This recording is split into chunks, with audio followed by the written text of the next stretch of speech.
Oi pessoal, meu nome é Gabriela. No vídeo de hoje eu quero bater um papo com vocês sobre o meu desafio de passar 30 dias sem consumir açúcar. O desafio acabou na semana passada. Eu aprendi muita coisa nesses dias, muitas coisas para além da alimentação, para além da minha relação com os doces, com o açúcar, para além de receitas que eu queria testar e experimentar. Eu quero conversar com vocês hoje então sobre hábitos, que é um assunto que a gente sempre conversa aqui no canal, sobre disciplinas espirituais, sobre domínio próprio e santificação.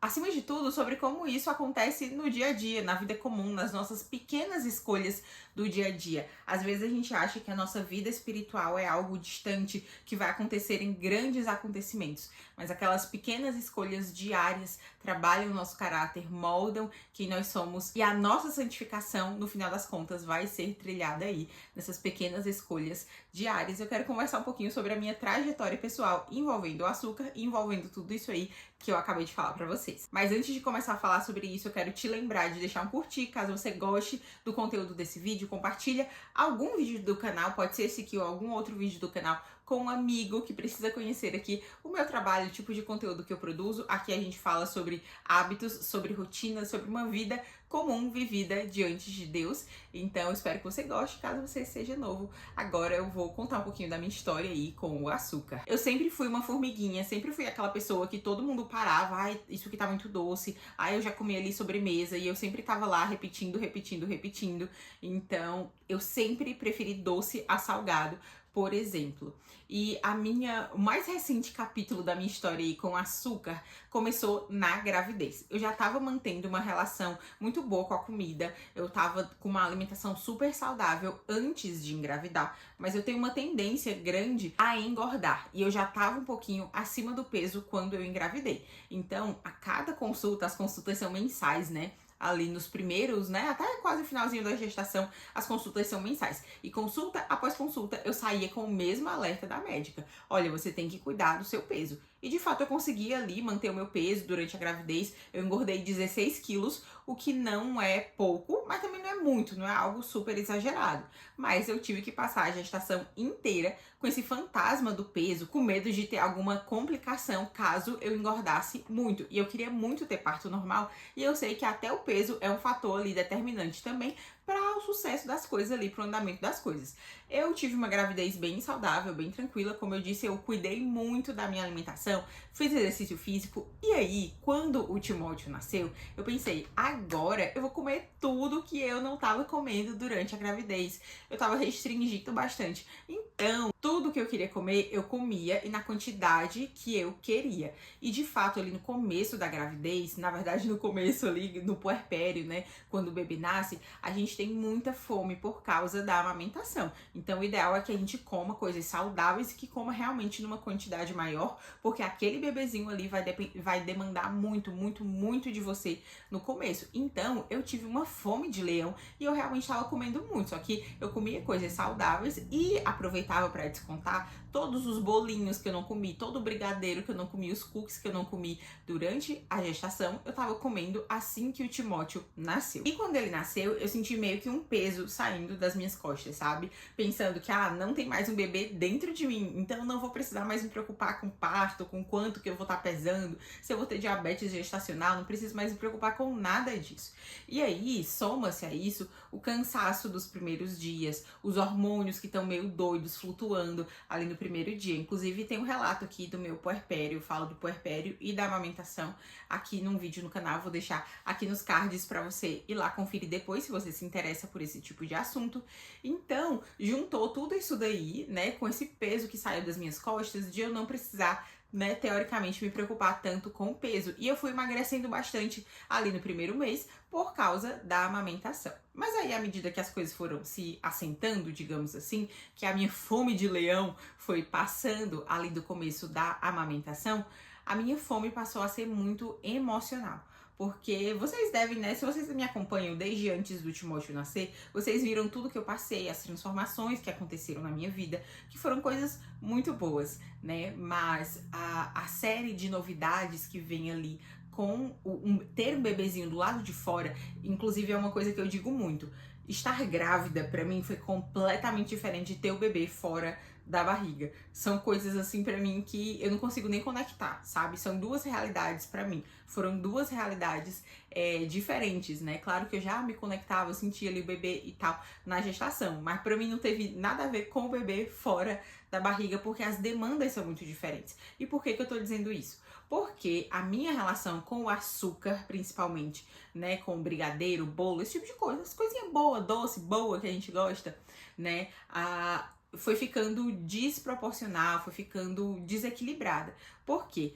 Tudo que acontecia, eu queria me compensar no açúcar. E geralmente a gente já faz isso mesmo quem tem filho, quem não tem filho já faz isso. Só que ali, especialmente no começo da maternidade, a gente vai ter muitas noites em que a gente não vai dormir bem, problemas com a amamentação, os hormônios, como eu disse, estão flutuando. Eu tive um baby blues, assim, que não evoluiu para uma depressão pós-parto, mas eu tive um baby blues que, olha, eu pensei que não ia passar, né? Foram bem difíceis ali os primeiros dias. E até mesmo coisas menores com as quais eu luto até hoje. Por exemplo, não consegui fazer as coisas que eu tinha planejado fazer hoje. A soneca do Timóteo não deu certo. Então eu passei a compensar tudo isso com açúcar, né? Então a soneca do Timóteo não deu certo, eu vou fazer um bolo de tarde. Olha aí, pro nosso cafezinho da tarde. Ainda era um momento bom ali, meu, do Pedro, então vou fazer um bolinho. Os dentes do Timóteo estão nascendo, então ele tá passando por um momento difícil e consequentemente as coisas vão começar a desandar. Vou fazer um brigadeiro. Os meus planos se frustraram, não consegui cumprir ali a lista de coisas que eu tinha pra fazer hoje. Vou fazer cookie, vou fazer um chocolate quente, vou fazer alguma coisa desse tipo. E isso que eu acredito que seja até saudável, né? Você comer uma coisa ou outra ali, vez por outra, ok. Realmente nós precisamos, especialmente como mães, de momentos de relaxamento. E às vezes isso vai sim incluir um docinho, uma comidinha ali que você gosta de comer. Mas isso estava acontecendo de maneira quase que diária. Então o açúcar passou a ser um escape para mim. Um escape e uma compensação.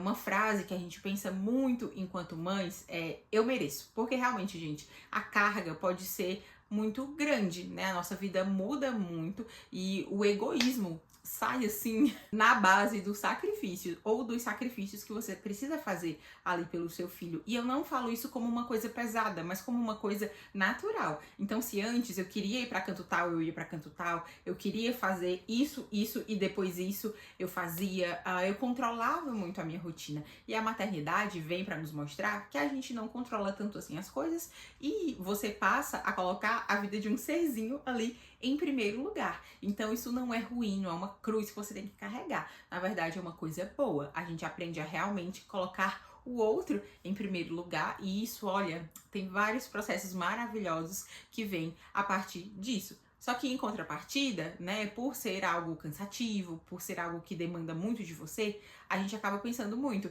ai, eu mereço, claro que eu mereço, né, eu vou pedir um iFood aqui, eu vou fazer um bolo, eu vou fazer um cookie, né, como eu disse, um brownie, alguma coisa assim, porque eu mereço. Gente, eu passei o dia correndo atrás de menino, eu passei o dia limpando, eu passei o dia dando conta de crise de choro porque o dente tá nascendo. É claro que eu mereço. Quem é que me negaria um docinho, não é mesmo? Só que, novamente, isso é revelador, porque nós precisamos, em momentos de dificuldade, não buscar apenas soluções superficiais. Tanto que o que estava acontecendo comigo? Todos os dias eu estava recorrendo ao açúcar dessa forma. Eu precisava sempre de uma sobremesa depois do almoço e eu não conseguia parar num quadradinho de chocolate. Eu queria comer mais. Eu queria ali de tarde fazer outra coisa já doce para eu comer. E se eu não tivesse a coisa doce, eu já começava, né? Como é que eu vou me regular emocionalmente se eu não tenho aqui o meu docinho? Então, o açúcar estava tomando esse lugar de escape, esse lugar de eu mereço, de autocomiseração até. Então, era algo que estava revelando muito de mim e que eu vi que eu não estou indo para um lugar bom. E quando a gente pensa em desafios sem açúcar, em restringir o açúcar ou restringir qualquer tipo de alimento, geralmente é por questões ou muito fortes de saúde, de você descobrir uma doença assim muito séria e preciso restringir isso aqui, ou é por causa de estética. E é interessante que sim, a estética, pra mim, especialmente o emagrecimento, o peso sempre foi uma questão pra mim. Eu sempre fui uma criança gordinha, eu fui uma adolescente gordinha, eu tinha várias questões com autoestima, aí depois eu emagreci, aí depois eu fui engordando. Hoje em dia eu não tenho tanto essas questões com autoestima, porque acho que, gente, a gente vai amadurecendo mesmo, assim, pela graça de Deus a gente vai amadurecendo e a gente passa a enxergar muito bem quem nós somos e como cristãos, quem nós somos em Cristo, sabe? Então, eu não tenho atualmente grandes problemas de autoestima. Então, mesmo estando acima do peso, esse desafio do açúcar, por exemplo, não foi de, eu preciso emagrecer, preciso terminar de perder os quilos que eu ganhei na gestação. Então, não teve muito esse sentido. E eu falei isso lá no Instagram, sabe que as pessoas não acreditam. As pessoas só pensam no peso, certo? Mas quantos quilos tu quer perder? Quantos quilos tu perdeu? E o peso, o peso, o peso, o peso. E, gente, esses 30 dias sem açúcar passaram tão distantes, assim, dessa questão de peso e de emagrecimento. Por isso que eu comecei contando todo esse background aí, esse capítulo, né, um dos últimos capítulos com açúcar na minha vida, né, da maternidade, desse escape, porque eu estava cedendo a algo que lá em Pedro, né, diz que nós somos escravos daquilo que nos domina, né, nós nos tornamos escravos daquilo que a gente não consegue vencer, é algo assim, o texto lá de 2 Pedro, e eu tava sendo vencida e dominada pelo açúcar, eu tava pecando pela falta de domínio próprio, porque eu não conseguia me controlar. E o fruto do Espírito, né, o domínio próprio faz parte do fruto do Espírito. E se eu ignoro isso, eu estou ignorando essa obra de santificação que Deus está cumprindo em mim, né? Que Deus está operando em mim. Então, a falta de domínio próprio estava sendo ali um pecado de estimação. Só que eu sou chamada a não ser vencida por nenhuma dessas coisas, né? E eu estava sendo vencida pelo doce, pelo açúcar, né? E realmente, esse tipo de alimento, especialmente essas coisas muito industrializadas, elas são feitas realmente para ter esse efeito em nós. Então, esse desafio passou muito por isso, por trabalhar o domínio próprio. Foi o primeiro motivo para mim, trabalhar o domínio próprio. E agora eu quero contar um pouquinho de como foi, né? Desde o começo, eu restringi, agora eu vou fazer alguns esclarecimentos, eu restringi açúcar adicionado, porque teve gente lá no Instagram dizendo, mas fruta tem frutose. Aí eu, gente, é claro que fruta tem frutose, claro que uma banana vai ser doce. Claro, né? Mas o desafio, obviamente, era de açúcar adicionado. Eu não estava em busca de comer só coisa salgada, né? Só coisa azeda. O desafio era de açúcar adicionado e não apenas o açúcar que, sei lá, de repente você coloca ali no café, né? Mas de qualquer coisa adicionada. Então, de ler rótulo mesmo, linha por linha, e perceber se ali tinha açúcar adicionado ou açúcar com outros nomes, né? Tipo maltodextrin, esses nomes esquisitos que no final das contas são açúcar também, né? Então eu busquei alimentos que eu conhecia, o que tinha ali. Então era milho, coco, coisas assim, sabe? Como a gente já tem uma alimentação que preza por coisas não industrializadas aqui em casa, foi fácil não ter coisas com açúcar por aqui, né? Então, tudo que a gente, tipo pão, geralmente pão industrializado tem açúcar, mas o Pedro que faz pão aqui em casa, né? Então, eu não tive tanto que me preocupar com isso. A gente cozinha muita coisa do zero, então eu não precisei me preocupar em comprar 1000 coisas sem açúcar, né? Porque uma coisa que eu percebi, que eu constatei novamente, né, durante esse desafio de 30 dias sem açúcar, é que a gente pensa que a alimentação saudável é uma coisa do outro mundo. Então eu preciso ter o iogurte caro X, a barrinha de proteína Y,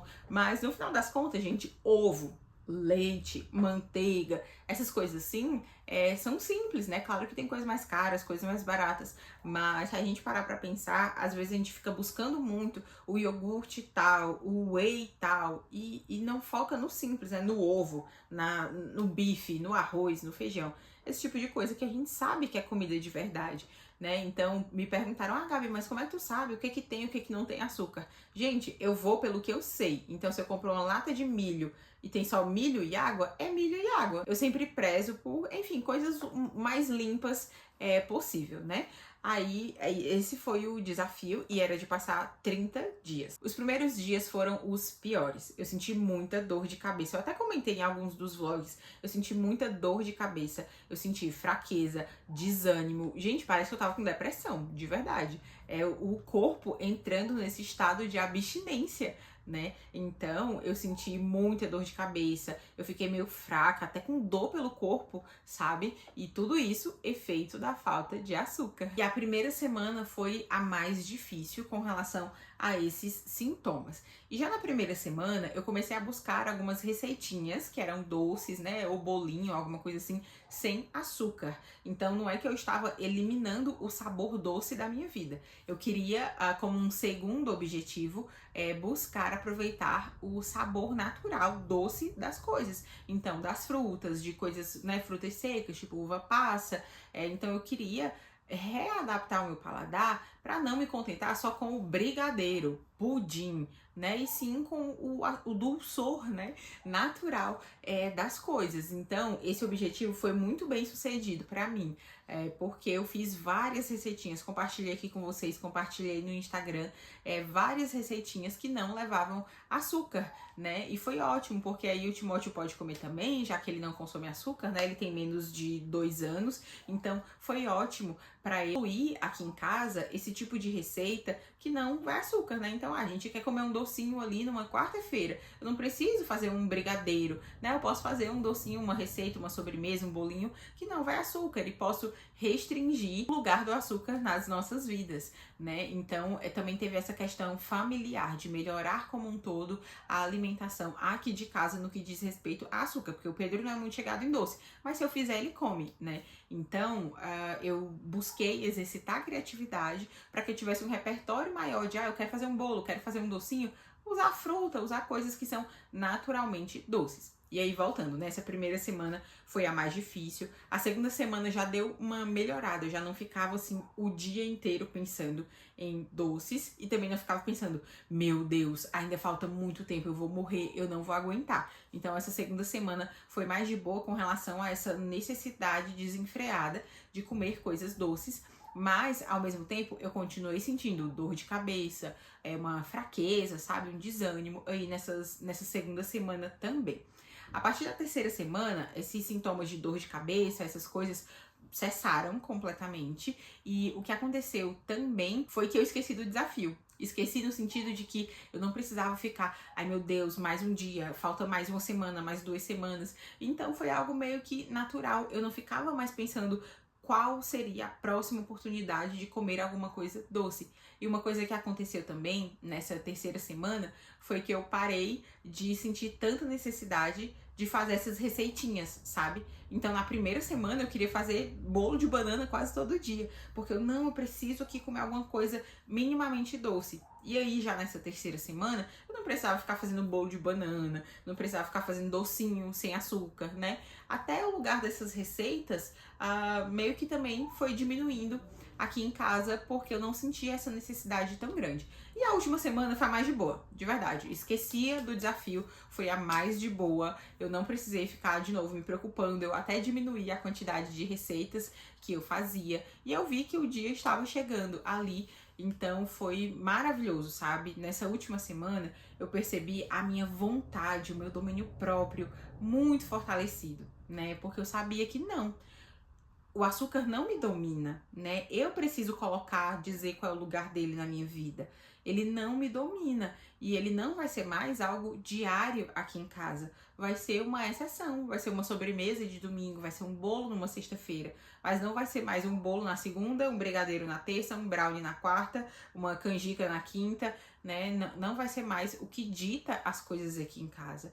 E eu não preciso do açúcar para me sentir alegre. Eu não preciso do açúcar para celebrar ou para chorar alguma coisa, né? Eu posso levar essas minhas emoções e sentir todas essas emoções diante de Deus, sem necessariamente buscar um escape ou buscar uma ferramenta para me alegrar. E nesse sentido, eu sinto que parece que o meu corpo foi assim purificado. Eu sei que essa palavra pode parecer muito mística, mas realmente o nosso paladar parece que ele sofre um reset ali, sabe? É isso, parece que o paladar realmente é meio que purificado, porque você não precisa mais daquilo excessivamente, sabe? Você reconfigura, você recalibra o seu paladar. Então, se de um lado a minha vontade, o meu domínio próprio foram fortalecidos, do outro o meu paladar foi purificado. Eu acho essa palavra muito forte, né? Porque parece que eu tô vendendo uma reprogramação cerebral, mas eu sinto realmente que foi isso, que o meu paladar foi purificado, tanto que No dia em que o desafio acabou, né, acabou ali numa quarta, aí eu comprei uma torta alemã, né, que não era algo ultra doce, comprei numa confeitaria aí que eu achei bem legal, pra eu comer na quinta de manhã. E aí, gente, eu fui comer, eu achei muito doce. Muito doce. Geralmente, quando a gente come alguma coisa doce aqui em casa, eu digo, Pedro, tu compra um pra tu, porque é o meu eu não vou dividir, né? Eu sempre dizia isso. E aí, eu dei, assim, fui dando pro Pedro, ai, prova mais, come mais, porque eu não consegui comer. E eu não consegui comer até o final, e eu fiquei, tô emocionada com esse resultado. Porque, geralmente, eu como tudo e quero mais. Como tudo e pego metade do Pedro, sabe? E eu fiquei muito enjoada, passei mal por causa desse doce que eu comi, porque realmente o meu corpo não estava mais aceitando isso. E eu vejo que daqui pra frente tem essa questão, né, do domínio próprio, de eu poder recusar um doce, de eu poder recusar o próximo pedaço de bolo, o próximo potinho de sobremesa, né, e também do meu paladar, de não precisar, né, ter essa necessidade de coisas mega doces para me satisfazer. E isso foi muito bom, até de pensar na frequência, né, em que a gente consome açúcar aqui em casa. Pode ficar para sobremesa do domingo, pode ser algo especial, para um almoço especial e não algo ali do dia a dia, porque eu sei que isso vai ser melhor para mim, para minha saúde, para a saúde da minha casa, da minha família. E para mim, esses resultados superam qualquer resultado estético.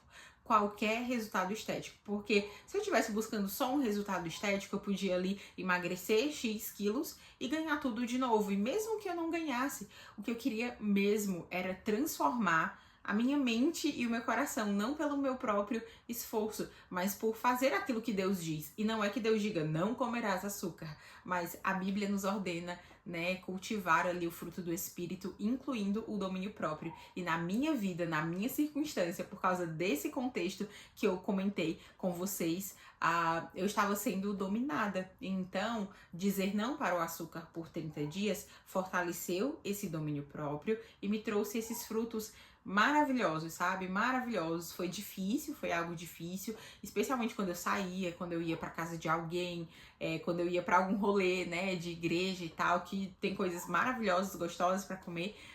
Foi difícil, mas os frutos foram maravilhosos. E aqui eu não vou fazer um antes e depois de alguma coisa estética. Lá no Instagram, olha, as pessoas me perturbaram tanto, querendo saber quanto que eu emagreci.